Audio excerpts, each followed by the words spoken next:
The Nexus bar floated in the void between galaxies, a massive crystalline structure that pulsed with bioluminescent veins. It was neutral ground where species from across the known universe came to drink, trade, and prove their worth. Tonight, the air crackled with more than just the usual tension. Marcus Chen sat alone at the far end of the bar, nursing a glass of something that tasted like liquid starlight and burned like plasma fire. The human merchant had been traveling the outer rim for 3 years, trading Earth goods for exotic materials. Most aliens found humans amusing at best, primitive at worst. "Another round for the monkey?" sneered Vexstar. A 7-foot-tall Krillian, whose chitinous exoskeleton gleamed under the bar's shifting lights. His mandibles clicked with amusement as his 3 companions laughed. The insect-like warrior's reputation preceded him, undefeated in over 50 personal combat challenges across 12 systems. Marcus didn't look up from his drink. "He'd heard worse," I said. "Another round for the monkey." Vexter's voice boomed across the bar, causing conversations to die. The Krillian's forearms flexed, each ending in razor-sharp claws that could slice through starship hull plating. "Heard you the first time," said a smooth voice from the shadows. A figure emerged, tall, pale, with silver hair that seemed to move with its own wind. Lyra Blackwood, arms dealer extraordinaire, known throughout the Rim for selling weapons to anyone with enough credits. She'd been watching the exchange with cold interest. Vexter's compound eyes shifted to her. "Ah, the human weapon peddler. Come to defend your pet?" "Just observing," Lyra replied, sliding onto the stool next to Marcus. "Though I'm curious why a renowned warrior feels the need to pick on a merchant." The bar had gone completely silent now. Even the usually chattering Zephyrian traders had stopped their constant gossiping to watch. The massive Gorlak bouncer by. The door shifted his weight, ready to intervene if things got too heated. Vextar's mandibles spread in what passed for a grin among his species, 'cause humans think they're so clever, so dangerous. But look at them. Soft flesh, dull teeth, weak limbs. They have no natural weapons, no armor, no enhanced senses. They're nothing but clever apes who stumbled into space. "We've done all right so far," Marcus said quietly, finally looking up. His brown eyes held steady, despite the Krillian towering. "Over him? Have you now?" Vextar leaned closer, his breath smelling of sulfur and decay. "Tell me, little ape, what makes humans think they deserve to stand among the great warrior races of the galaxy?" The question hung in the air like a challenge. Around the bar, representatives of dozens of species watched and waited. The reptilian saurians whispered among themselves. The energy-based luminos flickered with anticipation. Even the ancient ethereals, beings of pure thought, seemed to focus their attention on the unfolding drama. Marcus took another sip of his drink. "You really want to know?" "Enlighten us." Vexter spread his forearms wide, addressing the entire bar. "Tell us what makes humanity special." "We adapt," Marcus said simply. Vextar's laughter was like grinding metal. "Adapt. Every species adapts. Fool." The Krillians adapted armor stronger than titanium. The Saurians adapted regeneration that can regrow limbs. The Thermoids adapted to survive in the heart of stars. What if humans adapted? Marcus stood up slowly. He was average height for a human, which made him short by galactic standards. But something in his posture made several aliens step back instinctively. "We adapted to kill anything," he said. The words cut through the bar like a blade. "Vextar." Laughter died in his throat. "Big words from a small monkey," the Krillian warrior said, but his voice had lost some of its confidence. "I'll prove it," Marcus said. "Standard combat challenge.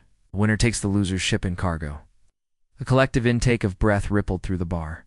Combat challenges were serious business. They could end in death or permanent maiming. The Nexus bar's neutral status meant any challenge had to be honored. And the stakes became binding contracts enforced by galactic treaty. Vextar's eyes glittered. "You would challenge me? I've killed Saurian berserkers with my bare claws. I have torn apart Gorlak champions. I am undefeated in personal combat." "Yeah, I heard," Marcus said. "So you accept. Ain't this a suicide?" whispered a Zephyrian trader to his companion. "Humans have no natural weapons. How can soft flesh stand against living armor? Vexstar straightened to his full 7-foot height. I accept your challenge, little ape. What weapons do you choose? I'll use a human weapon, Marcus said. You can use whatever you want. The Krillian's mandibles clicked rapidly, the equivalent of delighted laughter. Excellent. I'll use my natural weapons, these. He extended his 4 arms, claws gleaming. What primitive tool will you wield? A metal blade? A chemical projectile launcher? Marcus reached into his jacket and pulled out something that made several aliens gasp. It was small, unremarkable. A simple wooden handle with leather wrapped around it, attached to a long strip of braided leather with a small pouch at the end. A sling, Marcus said. The bar erupted in confused chatter. Most aliens had never seen such a device. It looked like a child's toy, something completely harmless. What is that? Demanded a Saurian observer. It's one of humanity's oldest weapons, Lyra explained, her voice carrying across the bar. Predates metal tools by thousands of years. Vexstar examined the sling with his compound eyes.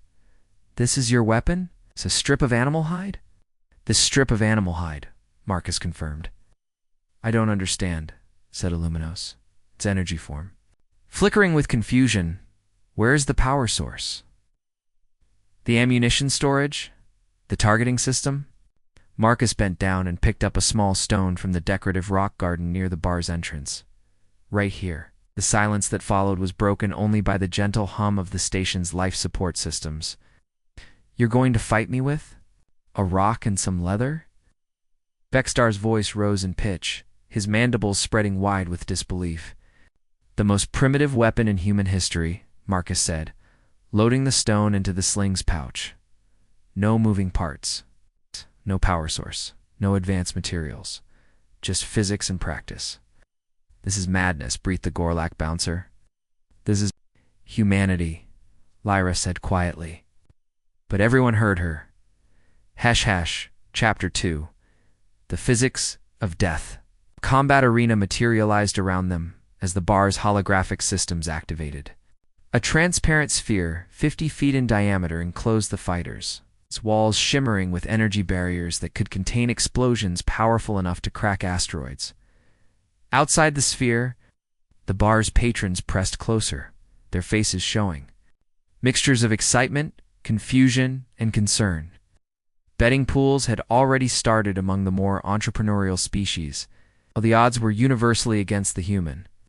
10,000 credits on the Krillian, announced a thermoid whose body glowed like molten metal. The human will be dead in seconds. I'll take that bet, Lyra said calmly, not taking her eyes off Marcus. Inside the arena, Marcus stood relaxed, the sling hanging loose in his right hand. The stone sat in the leather pouch, seeming to weigh almost nothing. Across from him, Vexstar, crouched in a combat stance, his 4 arms spread wide, claws extended. His exoskeleton had darkened to a deep black, a Krillian fear response that made their armor even harder. Last chance to surrender, little ape, Vexstar called out. I don't want to rob the galaxy of its most amusing pet, Marcus said nothing. He was checking the wind, not that there was any in the enclosed space, but old habits died hard. He tested the weight of the stone, feeling its shape, its balance. Good granite, nice and dense, about 30 grams. Perfect. Combat begins in 10 seconds, announced the arena's AI. Remember, this is a binding challenge under Galactic Treaty Article 7. Victory conditions are death, surrender, or incapacitation of opponent. 5 seconds. Marcus began to swing the sling in a slow circle, letting the stone find its rhythm. 3 seconds. Vexstar tensed, his mandibles clicking rapidly. 1 second. Fight. Vexstar exploded into motion, his forelegs propelling him forward with incredible speed. Krillians were ambushed predators evolved to close distance faster than their prey could react. His claws were extended, aiming to tear Marcus apart in the first seconds of combat. Marcus stepped to his left, whipped the sling overhead in a tight arc. The stone left the pouch at 150 miles per hour. It struck Vexstar in the center of his compound left eye with the force of a sledgehammer. The Krillian warrior stumbled. his charge carrying him past Marcus and into the arena wall. Purple ichor streamed from his shattered eye as he spun around, rage and pain distorting his features. "Lucky shot," he screamed, though his voice now carried a note of uncertainty. Marcus had already loaded another stone. The human drew first. "Blood," whispered a Zephyrian traitor. "Dud. But it'll take more than that, too." Vexstar charged again, this time weaving side to side to make himself a harder target. His remaining good eye tracked Marcus while his damaged one leaked fluid down his carapace. Marcus waited until the last possible second, then sidestepped and released. This stone caught Vexstar in the joint where his rear left leg met his torso. There was a sickening crack as chitin shattered and the joint folded at an impossible angle. The Krillian crashed to the ground, his leg now useless. "Impossible," breathed the Gorlock bouncer. "The human is using simple kinetic force, but the precision—" "It's not about the weapon," Lyra said quietly. "It's about the user." Inside the arena, Vexstar struggled to his feet, now favoring his damaged leg. His confidence was cracking along with his armor. "You got lucky twice.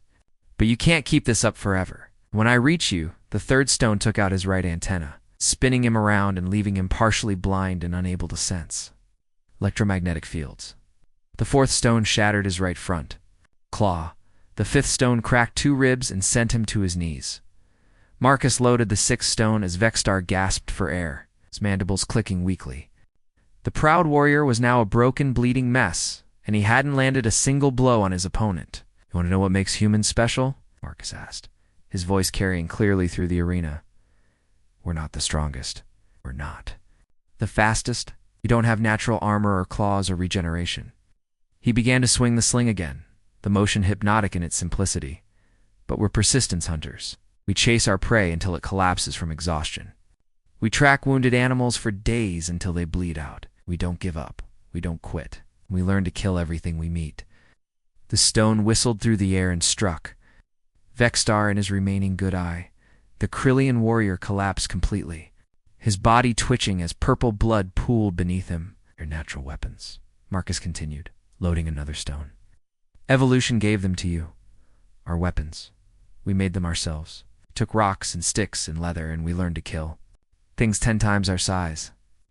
We've been doing it for 3 million years." He stood over Vexstar's broken form. The Krillian was still breathing, but no longer moving. "A sling isn't primitive," Marcus said. "It's perfected. Humans have been using these for millennia. We've had time to work out all the bugs."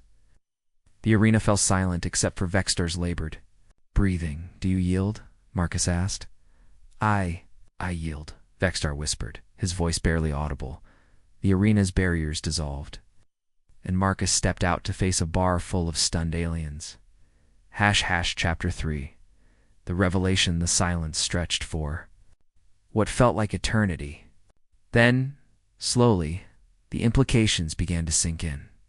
"He defeated a Krillian champion," a Saurian whispered, "with a stone and leather. The precision," muttered a Thermoid. "Every shot was exactly where it needed to be." The strategy added a Luminos. He systematically disabled his opponent's advantages. Marcus walked back to the bar and sat down, setting the sling on the counter. His hands were steady, his breathing normal. He might have just finished a light workout instead of defeating one of the galaxy's most feared warriors. Lyra slid a drink toward him. "Nice shooting. Thanks." Marcus took a sip, though I was hoping it wouldn't come to that. "You were hoping?" The voice came from a new arrival, Commander Thale of the Hegemony Navy. A massive Gorlock whose species had dominated galactic military forces for centuries. His gray hide was scarred from 100 battles, and his small eyes held the cold intelligence that had made the Gorlaks the galaxy's premier soldiers. "You heard me right," Marcus said, without turning around. Thale moved closer, each step making the deck plates vibrate. "Explain." Marcus finally turned to face the Gorlak commander. Even sitting, he had to crane his neck to meet the alien's eyes. Violence should be a last resort. But when it becomes necessary, it should be overwhelming and decisive. "You speak of war philosophy," Thale said, "yet you are listed in our databases as a simple merchant." "I am a merchant," Marcus confirmed. "But every human is a soldier when they need to be." This statement sent a ripple of conversation through the bar. Several species began accessing their databases, pulling up files on human military history. Interesting, said a new voice. The speaker was tall and ethereal. More energy than matter, one of the mysterious architects who claimed to have seeded life throughout the galaxy millions of years ago. They rarely spoke directly to younger species. Have our attention, young human, the architect continued. Your species has been active in this galaxy for barely a century, yet you speak with the confidence of ancients. Marcus set down his drink. Because we are ancients. Not in space, but in war. Elaborate. Every species I've met talks about their evolution like it was a gift, Marcus said, his voice carrying to every corner of the bar. The Krillians evolved armor and claws, the Saurians evolved regeneration, the Thermoids evolved energy manipulation. You know what? Humans evolved? Stood up, facing the crowd of aliens. We evolved to kill other humans. The statement hit the bar like a physical blow. Several species stepped back instinctively.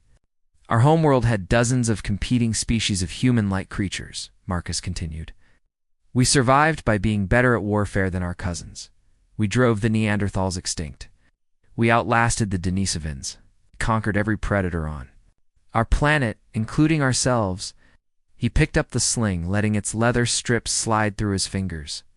While your species were evolving bigger claws or thicker armor, we were learning to throw rocks with mathematical precision. We were crafting spears that could pierce any hide. We were developing tactics and strategies and logistics. Your point? Commander Thale asked, though his voice had lost some of its authority. Our entire history is one long arms race against ourselves, Marcus said. We fought wars with every weapon imaginable. Chemical weapons that can kill millions. Nuclear weapons that can destroy continents. Biological weapons that can eliminate entire species. Yet you claim to prefer peace, the architect observed, because we know the cost of war better than anyone. Marcus replied. We've paid it over and over for thousands of years. That's why most humans prefer trade and diplomacy. We've seen what happens when intelligence and violence combine. He held up the sling. This weapon is 10,000 years old. The principles behind it are taught in our elementary schools as physics lessons. Every human child learns about trajectory, velocity, and kinetic energy by throwing rocks at targets. You're saying? Lyra interjected, that human children practice warfare without realizing it.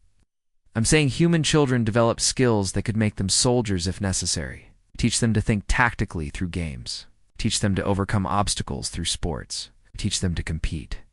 And adapt and never give up. The Zephyrian trader accessed his datapad and looked up in shock. According to these files, humans have been in continuous warfare for their entire recorded history. Even now, there are military conflicts on multiple continents of their homeworld. And yet, said Commander Thale slowly, humans in space are primarily traders, explorers, and diplomats. Because those are the humans who left Earth, Marcus explained. We're the ones who got tired of the fighting. But that doesn't mean we forgot how to do it. It just means we choose not to, unless we have no other option. He demonstrated the sling's motion, spinning it slowly over his head. This weapon requires no rare materials, no advanced manufacturing, no power source. Any human can make one. From materials found on most worlds, and with practice, any human can use it to kill almost anything. The implications, whispered the architect, are staggering. What implications? Asked a confused Luminos. If humans can create effective weapons from primitive materials, Commander Thale explained, and if they have thousands of years of tactical knowledge, then human civilians could become soldiers very quickly. It's terrifying, said a Saurian. An entire species of potential warriors who prefer not to fight. There's more, said another voice from the crowd. A figure stepped forward, smaller than most of the aliens present, but carrying herself with unmistakable authority. Dr. Sarah. Kim, one of the few humans who worked as a combat researcher for the Galactic Defense Force. Dr. Kim, Commander Thale acknowledged. What additional information do you have? I've been studying human military history for the GDF, she said. What? Marcus demonstrated tonight is just the tip of the iceberg. Humans don't just adapt weapons, they adapt tactics to counter every possible threat. She pulled out a holographic projector and activated it, showing images from Earth's history. Humans developed guerrilla warfare to fight stronger opponents. They developed combined arms tactics to maximize their advantages. They developed psychological warfare to break their enemies' will to fight. The images shifted, showing more recent events. And when they reached space, they didn't abandon these skills, they refined them. Human traders carry emergency weapons that can be assembled from spare parts. Human explorers practice survival skills that double as military training. Human diplomats study negotiation techniques that were originally developed for hostage situations. You're describing a species of warriors pretending to be civilians, the architect said. No, Marcus corrected. We're describing a species of civilians who remember how to be warriors. The distinction was subtle but important, and several aliens began to understand the difference. Every human has access to thousands of years of accumulated military knowledge, Dr. Kim continued. It's in our entertainment, our literature, our educational systems. We know how previous generations solved tactical problems because we've preserved that information. She gestured to Marcus.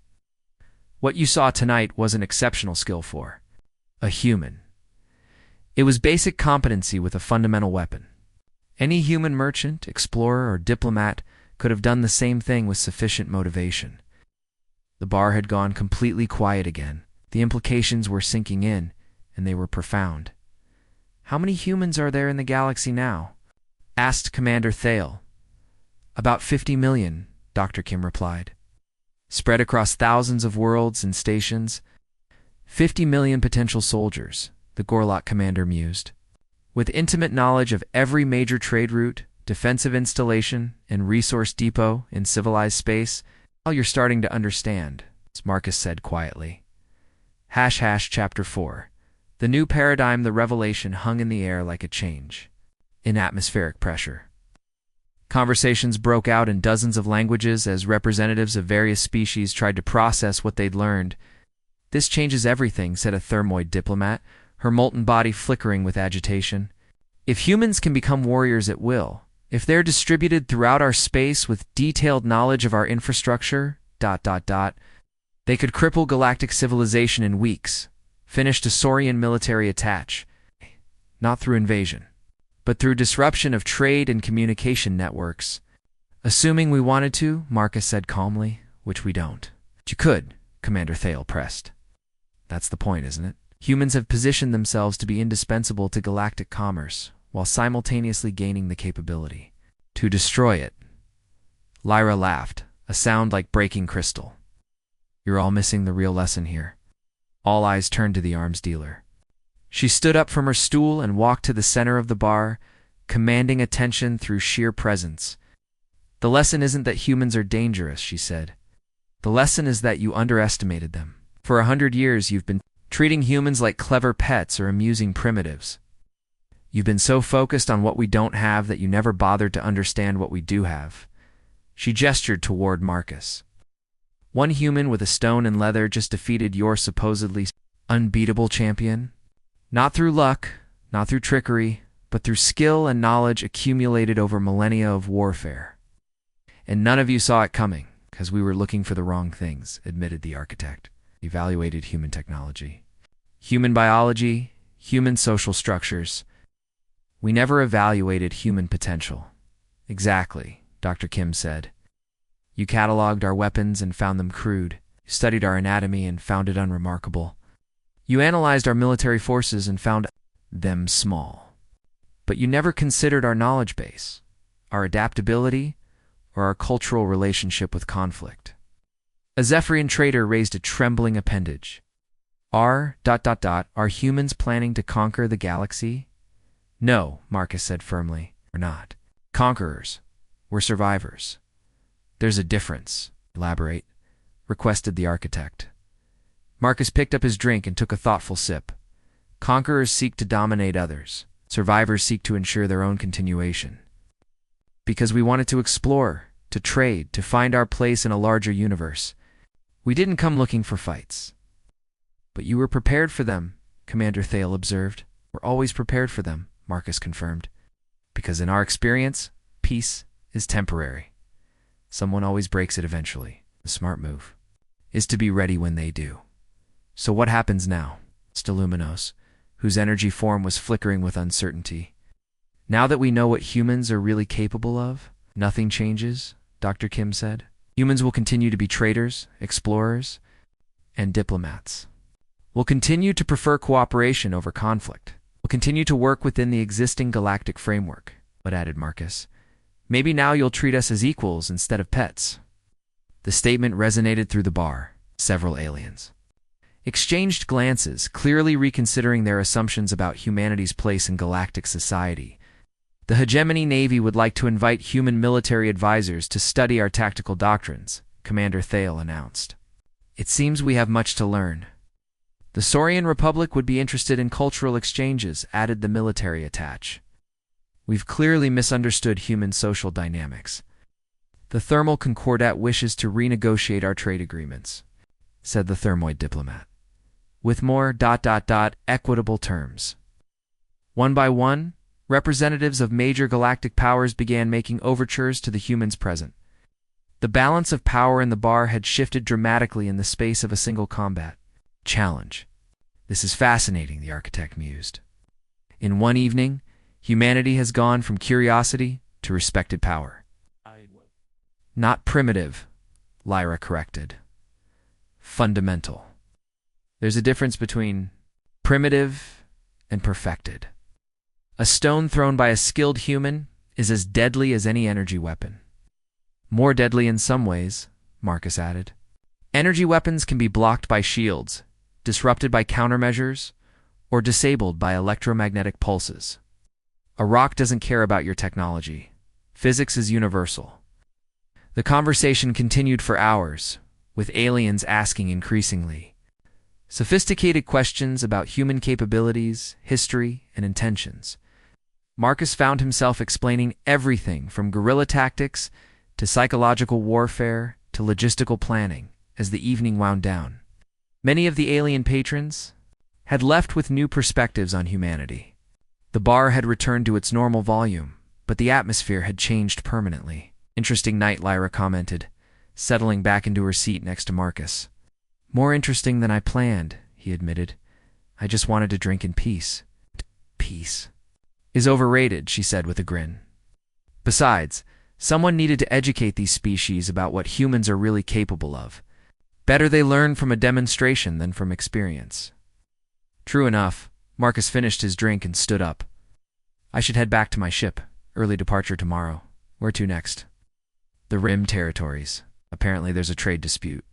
Between the Morgani Collective and the Free Worlds Alliance, they've requested human mediation. Lyra raised an eyebrow. Before tonight, they would have requested mediation from the Architect Council or the Hegemony Navy. Times change, Marcus said, collecting his sling. Maybe now they trust humans to find solutions instead of just facilitating discussions. Maybe they're afraid of what happens if they don't accept human mediation, Lyra suggested. Marcus considered this. Fear isn't the foundation I'd choose for diplomacy, but respect born from understanding. That might work? As he headed for the exit, the Gorlak bouncer stepped aside respectfully, a gesture that would have been unthinkable hours earlier. Safe travels, human Marcus, the bouncer rumbled. Thank you. And remember, we prefer peace, but we're always ready for the alternative. The bouncer's small eyes widened slightly as the implications sank in. Marcus walked through the station's corridors toward the docking bay, past aliens who now watched him with new awareness. Some showed fear, others showed respect, but none showed the casual dismissal he'd grown accustomed to. The galaxy had learned something important. Tonight, humans weren't pets or primitives or amusing curiosities. They were survivors who had turned adaptation into an art form, who had transformed countless years of warfare into a preference for peace, backed by overwhelming competence and violence, and that changed everything. # Epilogue. The Ripple Effects. 6. Months after the incident at the Nexus Bar, the effects were still reverberating throughout galactic society. The The story had spread through trade networks, diplomatic channels, communing in military briefings until every major civilization had heard some version of the tale. Marcus Chen sat in the observation deck of humanity's first official embassy on Hegemony Prime, watching ships come and go from the orbital facility. His merchant vessel had been replaced by a diplomatic transport. His cargo hold traded for meeting rooms and communication arrays. The Krillian Empire has formally requested military training exchanges, said Ambassador Alina Vasquez, reviewing reports on her datapad. Apparently, they're very interested in primitive weapons integration for their special forces. The Saurian Republic wants to license human tactical simulations for their war colleges, added cultural attached James Wright. They've offered quite generous terms. Marcus nodded but didn't look away from the viewport. What about the thermal concordat? Ave. Proposed joint research into low-technology battlefield applications, Elena replied. Their exact words were weapons that cannot be countered by advanced defensive systems. Everyone wants to know what else we're hiding, James observed. They're finally taking human capabilities seriously. Maybe too seriously, Marcus said. Quietly, both diplomats looked at him in surprise. Explain, Alina requested. Marcus turned from the viewport. We wanted respect, not fear. But some of these requests sound like they're preparing for war, and they want human expertise to make. Sure, they win. The galaxy has always been preparing for war, James pointed out. At least now they're including us in the conversation instead of planning around us. True, Marcus admitted. But I wonder if we've traded one problem for another. Before, they dismissed us as harmless. Now they're treating us as potential threats that need to be managed or co-opted. Alina set down her datapad. Marcus, you've been doing this longer than either of us. What's your assessment of where we stand now? Marcus considered the question carefully. Through the viewport, he could see a human cargo vessel docking alongside. Ships from a dozen different species. The sight would have been remarkable a year ago. Now it was routine. We're at a crossroads, he finally said. The galaxy knows we're not helpless, which is good. But they're still figuring out what to do with that knowledge. Some species want to be our allies. Others want to be our customers. A few are probably wondering if they should eliminate us before we become too dangerous. So what do we do? James asked. What humans have always done, Marcus replied. We adapt. We prove that we're more valuable as partners than as enemies. We show them that our strength comes from what we can build together, not from what we can destroy. And if that doesn't work, Marcus smiled, but there was steel in his expression. Then we remind them why it's better to have humans as friends than as adversaries.